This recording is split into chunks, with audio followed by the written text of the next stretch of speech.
राम राम मित्रों। हमें शायद ये पता ही नहीं है कि हमारा पतन होना कहाँ से चालू हुआ। हमारा पतन हुआ तब से शुरू हुआ जब हम अपने दिमाग में, अपने मस्तिष्क में ज्ञान को डालना बंद कर दिए। कौन सा ज्ञान? सही ज्ञान, अध्यात्म का। और सही ज्ञान कहाँ मिलेगा? वो तो किताबों में है। किताबें पढ़ने की हमारी हिम्मत नहीं, और पढ़ेंगे भी कैसे? क्योंकि पढ़ने के लिए ईश्वर की कृपा होनी जरूरी है, और कृपा होने के लिए ईश्वर के प्रति समर्पण बहुत जरूरी है। बात समझिएगा ध्यान से। और समर्पण के लिए अपने अंदर जो नेगेटिव चीज़ें हैं, नेगेटिव विचार हैं, उनको जलाना पड़ेगा, उनको खत्म करना पड़ेगा। ये नेगेटिव विचार हमने बहुत जगह से अपने दिमाग में घुसेड़ लिए थे, बहुत जगह से। कौन कौन सी जगह से? वो जगह थी बॉलीवुड के गाने, गंदे गाने, गंदे विचार। वो जगह थी ऐसी ऐसी मूवीज़ जो हमें नहीं देखनी चाहिए। वो जगह थी ऐसे ऐसे ज्ञान जो हमें सुनने ही नहीं चाहिए।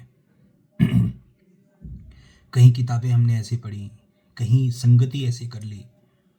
तो हमने अपने वीडियोस में बहुत बार बताया कि विचार व्यक्तित्व का निर्माण करते हैं। तो हमने अपने दिमाग में कचरा डालना शुरू कर दिया, और इस पूरे के पूरे पृथ्वी पे लड़ाई केवल विचार की है। कुछ आसुरी विचार वाले हैं, राक्षसी प्रवृत्ति वाले, कुछ दैवीय प्रवृत्ति वाले हैं जो सर्वे भवन्तु सुखिनः चाहते हैं और पृथ्वी को एक कुटुंब, एक परिवार के समान समझते हैं। हमारा सनातन भी यही बोलता है कि ब्रह्म सर्वत्र है, ओम पूर्णमदः पूर्णमिदम्। हर जगह ब्रह्म है, और हम जितने भी हैं सब एक ब्रह्म की ही संतानें हैं, और उस ब्रह्म का हिस्सा हमारे अंदर है, वही ब्रह्म हमारे अंदर निवास करता है। हमारा अध्यात्म तो ये कहता है, सनातन तो ये कहता है। लेकिन एक तरफ राक्षसों को मानने वाले लोग, राक्षस को मानने वाले लोग, तब तब उनकी संख्या बढ़ती है जब जब नेगेटिव विचार बढ़ते हैं। जो नेगेटिव विचार, अगर हम उन पे कार्य नहीं करेंगे मित्रों, तो ये नेगेटिव विचार इस तरह से आगे बढ़ रहे हैं, वो चाहे किसी नशे के माध्यम से हो या किसी वासना के माध्यम से हो, सारे के सारे नेगेटिव विचार वो इंद्रियों के प्रभाव से ही आगे बढ़ रहे हैं। हम लोग इंद्रियों को नियंत्रित नहीं कर पा रहे। इसका कारण हमारा जो ज्ञान है वो परिपूर्ण नहीं है। हमारे पास ज्ञान ही नहीं है। हमारी जो भक्ति है विकलांग है। हम अपनी भक्ति को जो दिखाते हैं, कैमरे पे मंदिर जा रहे हैं, फोटो खिंचवा रहे हैं, भीड़ वीडियो बना रहे हैं, भीड़ इकट्ठी कर रहे हैं, वो भक्ति नहीं है मित्रों। भक्ति क्या है?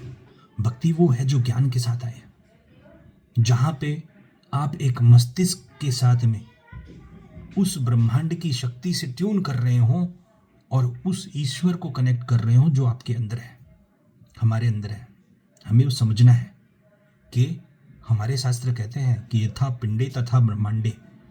अगर मैं अपने मस्तिष्क को, अपने पिंड को नेगेटिव विचार से भर दूंगा, और ऐसे ही सब लोग भरेंगे नेगेटिव विचार से, तो धीरे धीरे ये कलयुग, जो सतयुग से कलयुग आया है, ये कलयुग और गंदा हो जाएगा, रहने लायक नहीं रहेगा। इसलिए मित्रों, जितने भी समझते हैं कि उनकी भक्ति बहुत अच्छी है, तो माफ़ करिएगा, मुझे संदेह है कि हम उस भक्ति को बिना ज्ञान के जी रहे हैं। भगवान को जानिए, भगवान ज्ञान देते हैं। अगर मैं हनुमान जी का ही कोई मंत्र एक लेता हूँ, ज्ञानिना नाम अग्रगण्यम, और उनको जितेंद्रिय भी बोला गया, जो इंद्रियों को जीत लिया। इंद्रियां, आँख, कान, मुंह, नाक, त्वचा, इन इंद्रियों को जीत लिया और इनके रसों से भी प्रभावित नहीं हुए, मन के दृष्टा बन गए, बुद्धि बलवान हो गई, विवेकवान हो गई। यही शब्द तो हमारे शास्त्र सिखाते हैं। हमें जितेंद्रिय बनना है, हमें ज्ञान अर्जित करना है।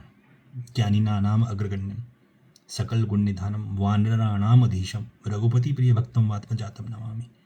तो आप अगर रघुपति राम जी के भक्त अच्छे बनना चाहते हैं तो मित्रों बजरंग बली अंदर से जगाने पड़ेंगे। अपने ज्ञान को बढ़ाइए। आप जब जब बाहर भगवान ढूंढेंगे, नहीं, पहली प्रायोरिटी भगवान ढूंढने की अंदर ही होनी चाहिए, और वो आपके अंदर ही है, मेरी गारंटी है। मैं आपको उस भगवान तक पहुंचवाने का साधन बता सकता हूँ, लेकिन करना आप ही को पड़ेगा। कर्मण्येवाधिकारस्ते, भगवत गीता में वो कर्म आराधना है। हमें समझना है, ज्ञान को बढ़ाना है। जब तक आप आराधना नहीं करेंगे, आराधना रूपी कर्म नहीं करेंगे, तब तक आपकी बुद्धि विवेकान नहीं होगी, जिससे आप शास्त्रों में क्या लिखा है वो समझ नहीं पाएंगे। इसलिए ईश्वर के लिए समर्पित हो जाइए। सही ज्ञान को पकड़ने के लिए नाम जप, आपको अंदर की नेगेटिविटी को जलाना पड़ेगा, नाम जप करना पड़ेगा। फिर इसके बाद आप जो भी पढ़ेंगे, जहाँ से भी, जो भी सुनेंगे, जहाँ से भी, शास्त्रों का ज्ञान, सही ज्ञान शास्त्रों का ज्ञान ही है, उसमें भी सही पुस्तक का चुनाव भी होना है। मित्रों, अभी के लिए इतना ही। अपनी बुद्धि को विवेकवान बनाइए, इस कलयुग को और बुरा मत बनाइए, क्योंकि कलयुग नहीं बुरा है, हमारे आपका मस्तिष्क खराब हो चुका है, इसलिए युग, ये समय खराब हो चुका है, इसलिए इसको कलयुग बोला गया है। जय श्री राम।